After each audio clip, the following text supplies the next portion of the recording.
Hello everyone, welcome to AS point PCS. मैं चंदन प्रसाद। आज के इस वीडियो में जेपीएससी आधुनिक भारत का इतिहास से संबंधित कौन सा बुक आपको स्टडी करना चाहिए उस पर हम लोग डिस्कस करेंगे। दो बुक में सबसे ज़्यादा स्टूडेंट को कन्फ्यूजन होता है, एक आपका बिपिन चंद्र का जो आधुनिक इतिहास आता है और दूसरा आपका स्पेक्ट्रम पब्लिकेशन का जो आपका आधुनिक इतिहास आता है। हमने पहले के भी वीडियो में आपको बताया था कि ये तो हमने रिकमेंड किया ही था कि आपको बिपिन चंद्र या फिर आप दोनों में से कोई एक पढ़ सकते हैं, लेकिन दोनों के में बहुत सारे स्टूडेंट को ये डिफाइन करने में मुश्किल हो रहा था कि आखिर दोनों में कौन से स्टडी करें, क्योंकि दो बुक स्टडी करना मुश्किल होता है। तो हम लोग आज उसी पर बात करेंगे कौन सा दोनों में आपके लिए बेस्ट रहेगा, और ये हम अपने एक्सपीरियंस जो आपका सिलेबस है और पिछले साल के पेपर है उस आधार पर आपको यहाँ पर हम बता रहे हैं। बात करते हैं आपका सबसे पहले बिपिन चंद्र का। तो बिपिन चंद्र का जो आपका बुक्स है आपका शॉर्ट में भी है और बहुत अच्छे से दिया गया है। अगर आपके पास ओल्ड एनसीईआरटी होगा आधुनिक भारत का तो सेम बुक वही है आपका, जो कि रिपब्लिश किया जाता है दूसरे पब्लिकेशन के साथ, जिसमें कि अगर हम सिलेबस के अकॉर्डिंग अगर उसे मिलाते हैं तो बहुत सारे जो कंटेंट हैं आपके जो दिए गए हैं आपको बता दें जेपीएससी मुख्य परीक्षा में प्रारंभिक परीक्षा में भी प्रश्न पूछे जाते हैं। प्रारंभिक परीक्षा में तो 5 प्रश्न होते हैं जो कि आपका पेपर 1 जीएस 1 में होता है, जबकि आपका मुख्य परीक्षा जो आपका पेपर नंबर 3 है उसमें आपका प्रश्न पूछा जाता है।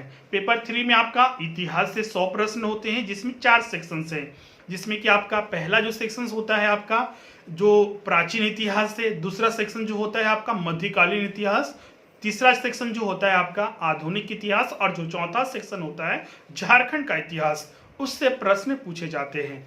अब बात हम लोग जो यहाँ पर कर रहे हैं आधुनिक इतिहास के बारे में। अगर सिलेबस अगर हम बात करें तो जो आधुनिक इतिहास का सिलेबस है जिसमें कि आपका यूरोपीय जो शासन ईस्ट इंडिया कंपनी का निर्माण हुआ, उसका विकास हुआ, मतलब कि आपका मुगल शासन के पतन के साथ आपको स्टडी करना है, और उसके बाद आपका औपनिवेशिक शासक का विरोध जो हुआ आपका किसानों के द्वारा, जनजातियों के द्वारा, सांस्कृतिक विद्रोह जो हुआ 1857 का जो क्रांति था, उसके बाद आपका विभिन्न समाज सुधार जो आंदोलन हुए, जैसे कि हिंदुओं में ब्रह्म समाज, आर्य समाज, रामकृष्ण मिशन की स्थापना हुई, उसी तरह और भी अन्य आंदोलन हुए। उसी तरह मुस्लिम समुदाय में जो समाज सुधार आंदोलन हुए उस पर भी आपको स्टडी करना है। उसके बाद आपका महिलाओं के लिए जो संघर्ष किया गया उनके लिए क्या क्या, जैसे कि सती प्रथा का उन्मूलन हुआ था, फिर आपका उसी बीच में विधवा विवाह अधिनियम आया था, वो सारी चीज़ स्टडी करने हैं। तो बेसिकली आपका ये दोनों बुक में मिलते हैं। लेकिन अगर हम बात करें स्पेक्ट्रम का, तो स्पेक्ट्रम में बहुत सारे जो कंटेंट हैं आपका वो अननेसेसरी तो बहुत ज़्यादा हैं, लेकिन आपके जेपीएससी के मुख्य परीक्षा के अकॉर्डिंग आपको सारा चीज़ मिलते हैं। बिपिन चंद्र में सबसे बड़ा एक कमी है, एक लास्ट टॉपिक इसमें देखिएगा, उसमें देखिएगा जब राष्ट्रवाद का उदय हुआ था, जिसमें कि कांग्रेस का गठन, नरमपंथी गरमपंथी दल जो थे, उग्र जो दल थे, उसके बारे में, फिर गांधी जी, महात्मा गांधी का आगमन हुआ था, उसके बाद असहयोग आंदोलन, सविनय अवज्ञा आंदोलन, भारत छोड़ो आंदोलन, भारत का विभाजन हुआ, और उसके परिणाम क्या क्या हुए वो सारे आपके दिए हुए हैं बिपिन चंद्र में भी और स्पेक्ट्रम में भी। लेकिन एक लास्ट टॉपिक देखिएगा, स्वतंत्रता के पश्चात भारत। एग्जाम में एक ही प्रश्न पूछा जाता है 40 मार्क्स का। अगर मान लीजिए इस टॉपिक से पूछा गया तो अगर आप बिपिन चंद्र पढ़े हैं तो आप इसका आंसर देने में मुश्किल होगा, क्योंकि इसमें जो टॉपिक्स है आपका भारतीय संघ में देशी रियासतों का विलय, भाषाई आधार पर राज्यों का पुनर्गठन, नेहरू तथा इंदिरा गांधी के अंतर्गत जो गुट निरपेक्ष की नीति थी उसके बारे में अध्ययन करना। एक और टॉपिक है बांग्लादेश की आजादी। पाकिस्तान और बांग्लादेश क्या था, पहले दोनों एक साथ था जब भारत आजाद हुआ था। इंदिरा गांधी की सरकार ने एक महत्वपूर्ण भूमिका निभाया बांग्लादेश को आजाद कराने में, भारत का एक विशेष योगदान था सेना के द्वारा और सरकार के द्वारा। तो उसके बारे में भी आपको संपूर्ण अध्ययन करना है, जो कि आपके बिपिन चंद्र के बुक में ये चीज नहीं है। मतलब कि आपका स्वतंत्रता के भारत तक बिपिन चंद्र में दिया हुआ है और स्पेक्ट्रम में भी, लेकिन स्वतंत्रता के बाद का जो भारत का स्थिति था, नेहरू जब प्रधानमंत्री बने, इंदिरा गांधी प्रधानमंत्री बनी और बांग्लादेश की आज़ादी कराने तक वो चीज़ें आपको स्टडी करना है। जो कि बिपिन चंद्र के बुक में ये चीज नहीं मिलेगा आपको।